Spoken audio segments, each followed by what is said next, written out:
25 Nisan 1915 sabahı. Güneş henüz Gelibolu kıyılarının üzerinden doğarken, Avustralya ve Yeni Zelanda askerleri küçük çıkarma botlarıyla karaya yaklaşıyordu. Haritalarda işaretlenen düz sahil yerine sarp kayalıklarla karşılaştılar. O gün tarihe Anzak çıkarması olarak geçecekti. Fakat o sabahın gerçek hikayesi yalnızca askeri raporlarda değil, askerlerin küçük defterlerinde yazılıydı.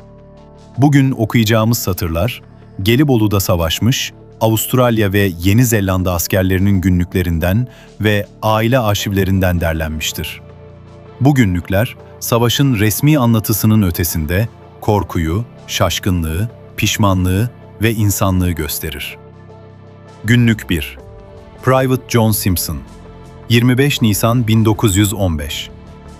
Sabah saat 4 civarında karaya çıktık. Karanlıkta nerede olduğumuzu kimse bilmiyordu. Kurşunlar sudan sekiyor gibiydi. Yanımdaki çocuklardan bazıları daha karaya basamadan vuruldu. Bu bir eğitim değilmiş, artık anladım. Bu satırlar, çıkarma sırasında yaşanan navigasyon hatasını ve yoğun Osmanlı savunmasını doğrular. Anzak birlikleri planlanandan daha kuzeye çıkmıştı. Kıyıya ulaşmadan kayıplar başlamıştı. Günlük 2. Corporal William Harris, 3 Mayıs 1915. Türk siperleri bizden sandığımızdan çok daha yakın. Bazen gece sessizliğinde onların konuşmalarını duyduğumu sanıyorum. Bu garip. Düşmanı duyabiliyorsun ama göremiyorsun. Bu satırlar, Osmanlı mektuplarında da geçen aynı detayı doğrular. Siper mesafeleri bazı bölgelerde 20 ile 30 metreye kadar düşmüştü. İki tarafta birbirinin varlığını sürekli hissediyordu. Günlük 3. Lieutenant Arthur Mackenzie, 19 Mayıs 1915. Bugün Türkler büyük bir saldırı yaptı. Dalgalar halinde geldiler. Çatışma korkunçtu. Fakat itiraf etmeliyim ki cesaretleri etkileyiciydi. Onlara saygı duymamak mümkün değil. 19 Mayıs 1915. Osmanlı Genel Taarruzu, Anzak günlüklerinde en çok bahsedilen olaylardan biridir.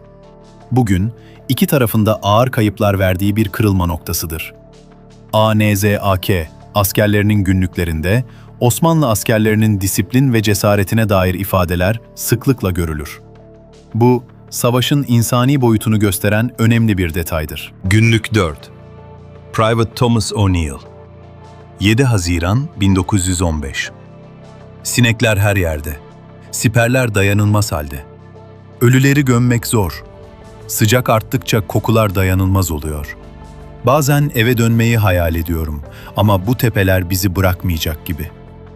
Yaz aylarında Gelibolu cephesi sıhhi açıdan ağır koşullar altındaydı. Dizanteri, enfeksiyon ve yetersiz hijyen çatışmalar kadar yıpratıcıydı. Günlük 5. Sergeant Henry Clark, 10 Ağustos 1915. Bugün Conk Bayırı civarında yine büyük çatışma vardı. Türklerin karşı taarruzu sertti. Komutanlarımız bunun kısa süreceğini söylemişti ama burada zaman farklı işliyor. Günler ay gibi. Ağustos taarruzları özellikle Conk Bayırı ve çevresinde yoğunlaşmıştı. Anzak askerlerinin günlükleri bu dönemde moral düşüşünü ve umutsuzluğu daha açık yansıtır. Günlük 6. Private Edward Collins, 25 Nisan 1915. Çıkarma sabahı. Sevgili defterim, saat henüz sabaha karşıydı. Deniz karanlıktı ve sadece küreklerin suya değen sesi duyuluyordu. Subaylarımız sessiz olmamızı söylüyordu ama botun içinde herkesin nefesi hızlanmıştı. Kıyıya yaklaştıkça karanlığın içinden silüetler belirdi. Bize düz bir sahil demişlerdi.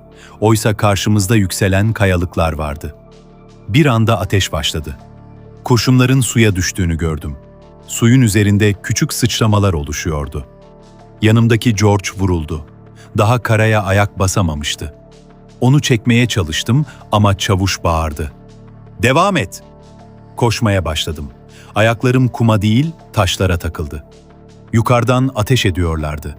Sanki görünmez bir düşman vardı. O an anladım ki bu savaş bize anlatılan gibi olmayacak. Korktuğumu itiraf ediyorum Ama geri dönmek mümkün değildi. Günlük 7. Corporal James Whitmore 3 Mayıs 1915. Siper hayatı. Bugün siperlerde 3. haftamız. Artık zaman kavramını yitiriyorum. Güneş doğuyor, top sesleri başlıyor, gece oluyor, nöbet devam ediyor. Türk siperleri o kadar yakın ki bazen onların öksürdüğünü duyduğumu sanıyorum. Garip bir his bu. Bir insanı görmeden ondan korkuyorsun. Ama aynı zamanda onun da senden korktuğunu biliyorsun. Dün gece nöbetteyken karşı taraftan bir ses geldi. Kısa bir konuşma gibi.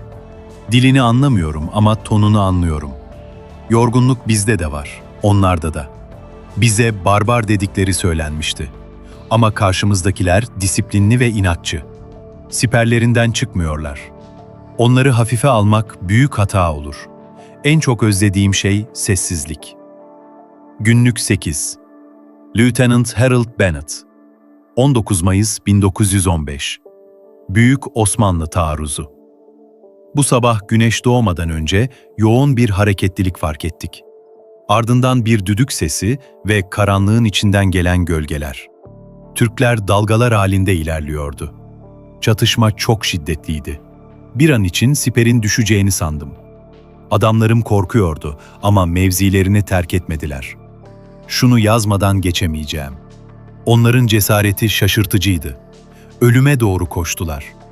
Bu bir çılgınlık değil, başka bir şey. İnanç belki. Çatışma bittiğinde önümüzde yüzlerce beden vardı. Bu manzarayı hayatım boyunca unutabileceğimi sanmıyorum. Savaşın şanlı bir tarafı olduğunu söyleyenler bu sabahı görmemiş olmalı. Günlük 9. Private Thomas Riley 7 Haziran 1915. Yaz sıcağı. Siperler artık çamur değil, toz dolu. Sinekler her yerde. Yemek yerken bile üzerimize konuyorlar. Bazı arkadaşlar hastalandı. Dizanteri yayıldı. Ölüleri gömmek zorlaştı. Toprak sert. Bazen aceleyle gömüyoruz. Bu insanın içini acıtıyor. Her birinin evinde bekleyen biri var. Bize bu savaşın Noel'den önce biteceği söylenmişti. Şimdi Haziran ayındayız ve hala aynı tepelerdeyiz. Gece gökyüzüne bakıyorum. Yıldızlar Avustralya'daki gibi. Belki annem de aynı yıldızlara bakıyordur. Günlük 10. Sergeant William Carter 10 Ağustos 1915. Çonk Bayırı çatışmaları. Son günlerde çatışmalar daha da sertleşti. Tepeleri almak için sürekli hücum ediyoruz ama her adımda ağır kayıplar veriyoruz. Bugün bir an için karşı tepede bir Türk askeriyle göz göze geldim. Çok kısa bir andı. O da gençti. Yüzünde yorgunluk vardı. Ateş ettik. Kimin önce ateş ettiğini bilmiyorum. Savaşın en tuhaf yanı şu. Karşındaki de senin gibi bir insan. Ama o anda bunu düşünmeye vakit yok. Komutanlarımız hala ilerleyeceğimizi söylüyor. Fakat içimde bir his var. Bu toprak bizi bırakmayacak. Anzak günlükleri incelendiğinde birkaç ortak tema öne çıkar. Çıkarma sırasında yaşanan şaşkınlık. Coğrafyanın beklenenden zorlu oluşu. Siper Savaşı'nın psikolojik yıpratıcılığı. Osmanlı askerine duyulan saygı. Uzayan savaş karşısında moral kaybı. Avustralya ve Yeni Zelanda'da bu günlükler ulusal hafızanın önemli bir parçasıdır. Her yıl 25 Nisan'da düzenlenen Anzak Günü anmalarında bu satırlardan alıntılar yapılır. Bu günlükler yalnızca savaşın askeri yönünü değil, genç yaşta binlerce kilometre uzakta savaşan askerlerin insani kırılganlığını gösterir. İlk günlerdeki heyecan yerini sorgulamaya bırakır. Kısa sürecek denilen savaş uzar. Moral düşer. Ev özlemi artar. Bu satırlar yalnızca savaşın askeri safhalarını değil, insan ruhunun dayanma sınırlarını gösterir. Osmanlı asker mektuplarında ana hakkını helal et satırları varken, Anzak günlüklerinde eve dönebilecek miyim sorusu vardır. İki cephe, aynı korku. Savaşın dili farklıydı ama insanın dili aynıydı.